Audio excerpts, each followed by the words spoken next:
week at Black 2. parents, 3 listen quick points up. for our parents. Number one, the younger your child is, the less likely you should be getting them evaluated. The younger the child, Charlamagne, the more likely we may misdiagnose. 3 years old is too young for autism evaluation. 4 years old is too young for ADHD. 5 years old is too young for reading disability. The younger the child, the less items we can ask them anyway because they're so young. So you don't get a good read. I need black parents to slow down, and my Afro-Latino parents, slow down. Stop getting your children evaluated so quickly. The school wants them tested quickly, Envy and Charlamagne. Why? Because special ed begins at age 3, which means they can start getting the money at age 3. Special ed is age 3 to 21. So when your child goes to preschool and they're not talking too good or not walking too good, first thing they want to do is get an eval. Slow down.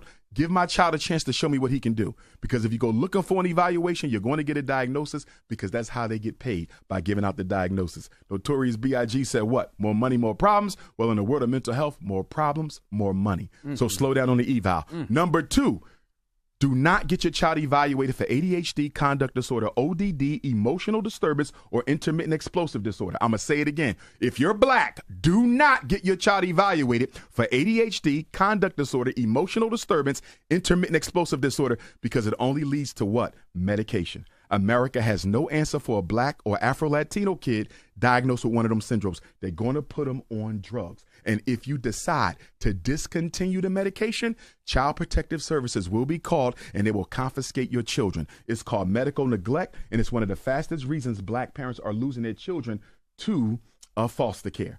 If you don't plan to drug them up, and you shouldn't want to anyway, do not get them evaluated. If you think they too hyper, go to the health store. There's all kind of herbal concoctions you can put under the tongue. There's a product called Calm Child. There's a product called Be Calm. There's a product called Melissa Supreme, where they take herbs that calm down the central nervous system. But guess what? The herbs are not even going to work if he's a regular, normal, healthy boy, and you're not giving him enough opportunity to release his natural testosterone. A big problem with all of this is boys need to move around. In fact, the research even shows boys learn better, Envy and Charlamagne, when they move. So why are they still sitting still for 8 hours when the research says, the neuroscience says boys learn better when they move? Because the teachers, the Caucasian nation, the teachers that run the school, they don't want to move them. They want to sit in that chair because it makes their job easier. So a lot of times this is not an ADHD problem. It's an ain't no daddy at home disorder problem. It's an artificial diet at home disorder problem. Okay, it is it's an attachment disruption due to home life dysfunction problem as well. That's number 2. Third, and my final one. If you don't understand the paperwork, call me.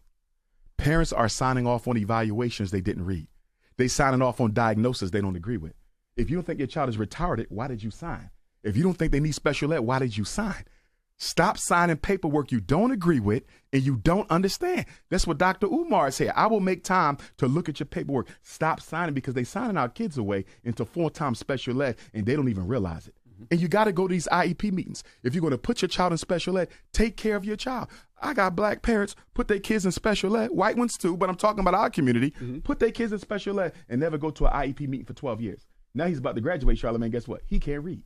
And now you're upset at the school district. He can't read.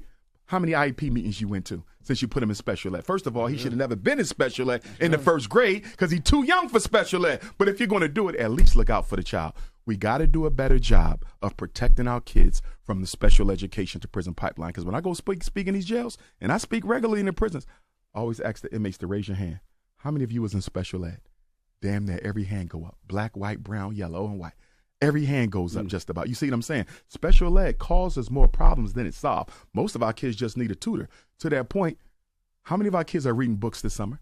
How many of our kids are going to the black bookstores this summer? How many of our kids are being taken to the public library this summer to read something? Most of them are not. They on this right here. This is destroying academic excellence in the black community. And for my black fathers out there, I know your son want to be a basketball player. I know you want him to be a football player. But if he can't read on grade level, what is he doing in AAU? Right. If he can't count on grade level, what is he doing in the summer league? You mean you care more about your son being a good football player, a basketball player, than a productive adult? Half the black boys in America in 4th grade can't read on their grade level. Half the black boys in America in the 8th grade can't count on their grade level. But yet we pushing football. There should be no video game in your house, no cell phone in your house, and nobody should be in no summer league if they can't read and count on grade level. We got to get back to black excellence. There you have it. Dr. Umar.